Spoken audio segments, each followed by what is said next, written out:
Hello guys, ഇന്നൊരു അനുമോദന ചടങ്ങുണ്ട്. എനിക്കല്ല, എൻ്റെ ചേച്ചിക്കാണ്. യോഗത്തിൽ വെച്ചായിരുന്നു നടന്നത്. ഞാനും ചേച്ചിയും പിന്നെ ഞങ്ങളുടെ ഒരു കസിൻ സിസ്റ്ററായിട്ടാണ് പോയത്. ഒരു സ്റ്റേജ് കാണുമ്പോൾ എനിക്ക് ഭയങ്കര സന്തോഷവും ഭയങ്കര വിഷമമാണ്. കാരണം ഞാനിവിടെ നാടകവും മോണാക്റ്റും ഒക്കെ ചെയ്തിട്ടുണ്ട്, ഡാൻസ് ചെയ്തിട്ടുണ്ട്, മാവേലിയായിട്ടും കൃഷ്ണനായിട്ടും ഒക്കെ ഒരുങ്ങിയിട്ടുണ്ട്. കാരണം എൻ്റെ കലാപരമായിട്ടുള്ള എല്ലാ കഴിവുകളും ഇറക്കിയത് ഇവിടെയാണ്.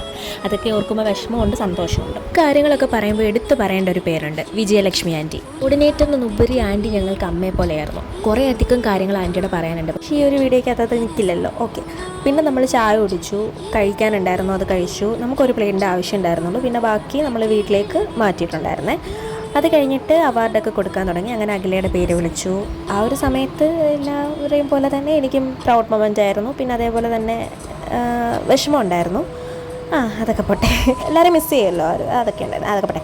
അതിനുശേഷം ഞങ്ങൾ അവാർഡൊക്കെ വാങ്ങിച്ചിട്ട് നേരെ അമ്മയുടെ കടയിലേക്ക് പോയി കേട്ടോ. അധികം നേരം ഉണ്ടായിരുന്നു ചടങ്ങ്, കാരണം എല്ലാവരും പ്രസംഗിച്ചൊക്കെ വന്നപ്പോഴത്തേക്കും ലേറ്റ് ആയിട്ടുണ്ടായിരുന്നേ. നമ്മൾ അവിടെ നിന്ന് ഇറങ്ങിയിട്ട് അമ്മയുടെ കടയിലേക്ക് പോകാൻ വേണ്ടിയിട്ടാണ്. ഇതാണ് കേട്ടോ കരയോഗം. അമ്മയെ കാണാനായിട്ട് അങ്ങോട്ട് പോയി. ആദ്യം അമ്മയാണല്ലോ കാണിക്കേണ്ടത്. ഓക്കെ, അപ്പം അമ്മയെ കാണിച്ചു. അമ്മയ്ക്ക് സന്തോഷമുണ്ട്, പക്ഷേ അമ്മ എക്സ്പ്രസീവ് ആയിട്ടുള്ളൊരു പേഴ്സൺ അല്ല. അതുകൊണ്ടാണ് അമ്മ ഇങ്ങനെയൊക്കെ നിൽക്കുന്നത്. എന്നിട്ട് എന്നോട് പറയുന്നുണ്ട്, എന്നെ യൂട്യൂബിൽ എടുത്തിട്ട് എന്നെ കാണാൻ കൊള്ളത്തില്ലെന്നൊക്കെ. ഞാൻ പറഞ്ഞു ഞാനിടും. അമ്മ എന്നിട്ട് അഖിലയുടെ ചെവി പോയി പറയണം കേട്ടോ, കണ്ടോ എന്നെ വീഡിയോയ്ക്കകത്ത് ഇടാനൊക്കെ.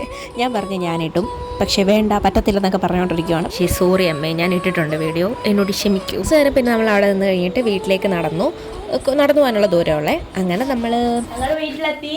അതെ, ഞങ്ങൾ വീട്ടിലെത്തി.